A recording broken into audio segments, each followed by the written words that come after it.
Hello दोस्तों, स्वागत है आप लोगों का हमारे यूट्यूब चैनल वेद क्लासेस में। आज हम संस्कृत के थर्ड लेसन स्वावलंबनम का अभ्यास करेंगे। तो चलिए शुरू करते हैं। तो फर्स्ट क्वेश्चन है उच्चारणम कुरुत, मतलब इन सारे वर्ड्स को हमें रीड करना है। ये अंकों के नाम है दोस्तों, यानी जैसे इंग्लिश में ओ यानी 1 नंबर्स के स्पेलिंग होते हैं ना, वैसे ही ये सारे अंकों के नाम है।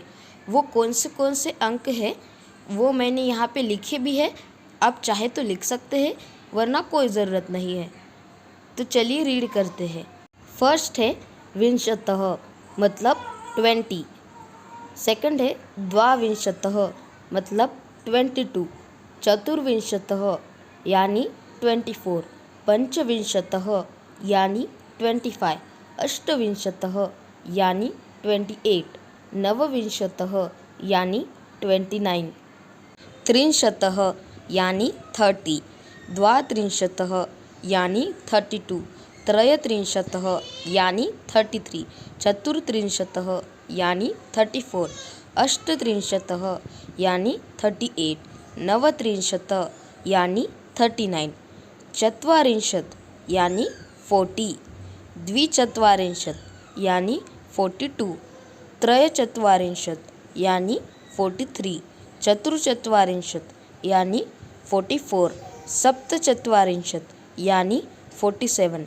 पंचाशत् यानी 50। चलिए दोस्तों आगे बढ़ते हैं सेकंड क्वेश्चन की तरफ। सेकंड क्वेश्चन है आधोलिखितानां प्रश्नानां उत्तराणि लिखत, मतलब इन दिए गए प्रश्नों के हमें उत्तर लिखने हैं। क है कस्य भवन सर्वविधानि सुख साधनानि आसन, मतलब किसके घर में सारी सुख समृद्धि है। तो उसका आंसर आ जाएगा श्रीकंठश्च भवने सर्वविधानि सुख साधनानि आसन।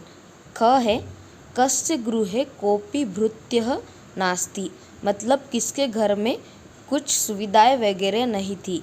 उसका आंसर आ जाएगा कृष्णमूर्ति ही गृहे कोपि भृत्यः नास्ति। ग है श्रीकंठश्च आतिथ्यम के अकुर्वन्, मतलब श्रीकंठ का अतिथि सत्कार किसने किया। उसका आंसर आ जाएगा श्रीकंठश्च आतिथ्यम कृष्णमूर्तिव माता पिता च अकुर्वन्।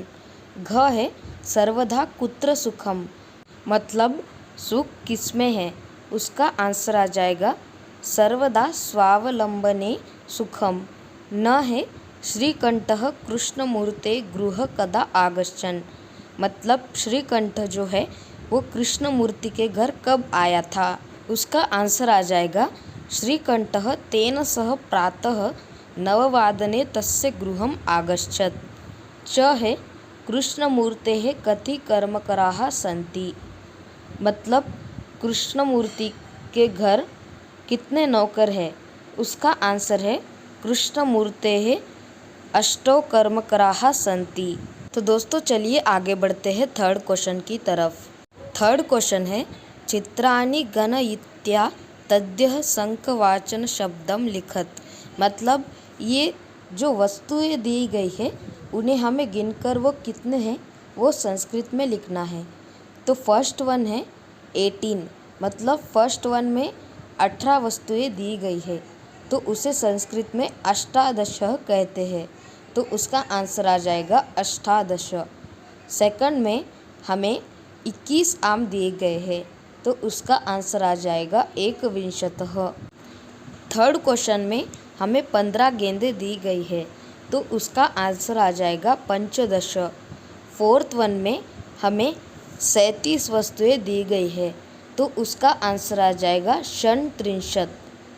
फिफ्थ वन में हमें 24 कैंचियाँ दी गई है, तो उसका आंसर आ जाएगा चतुर्विंशतिः। सिक्स्थ वन में हमें 33 वस्तुएं दी गई है, तो उसका आंसर आ जाएगा त्रयत्रिंशत्। चलिए आगे बढ़ते हैं फोर्थ क्वेश्चन की तरफ। फोर्थ क्वेश्चन है मंजूषातः अंकानां कृते पदानि चिनुत, मतलब हमें मंजूषा में यानी कि ब्रैकेट में उन अंकों के नाम दिए गए हैं जो हमें प्रश्न में पूछे जाएंगे। तो चलिए शुरू करते हैं। फर्स्ट है 28, उसका आंसर आ जाएगा अष्टाविंशतः। सेकंड है 27, उसका आंसर आ जाएगा सप्तविंशतः। थर्ड है 30, उसका आंसर आ जाएगा त्रिंशतः। फोर्थ है 31, उसका आंसर आ जाएगा एकत्रिंशत्। फिफ्थ है 24, उसका आंसर आ जाएगा चतुर्विंशतिः।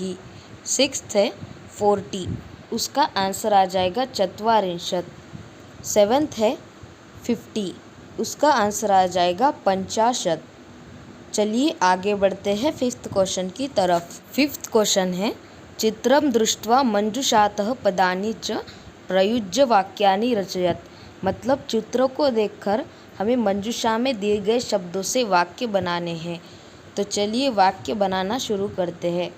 फर्स्ट है एषः कृषकः क्षेत्रं कर्षति। सेकंड है एतौ कृषकौ खनन कार्यं कुरुतः। थर्ड है एते कृषकाः धान्यं रोपयन्ति। तो दोस्तों आगे बढ़ते हैं सिक्स्थ क्वेश्चन की तरफ। सिक्स्थ क्वेश्चन है आधोलिखितान् समवाचकान् अंकान् पदेषु लिखत। मतलब जो दिए गए समय है उसे हमें शब्दों में लिखना है। तो चलिए दोस्तों मैं इनके आंसर्स लिख देता हूँ।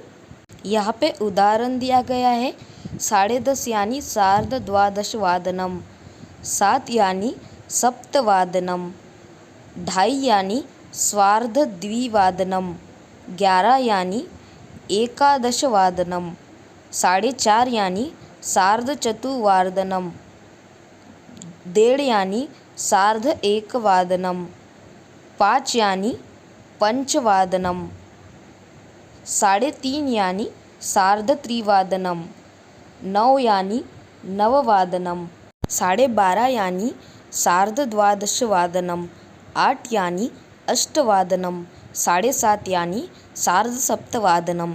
चलिए दोस्तों आगे बढ़ते हैं सेवन्थ क्वेश्चन की तरफ। सेवन्थ क्वेश्चन है मंजुषातः पदानि चित्वा रिक्तस्थानानि पूरयत।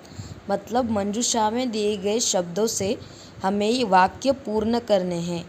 क है डैश ऋतवः भवन्ति। मतलब कितने ऋतु है, उसका आंसर आ जाएगा शन।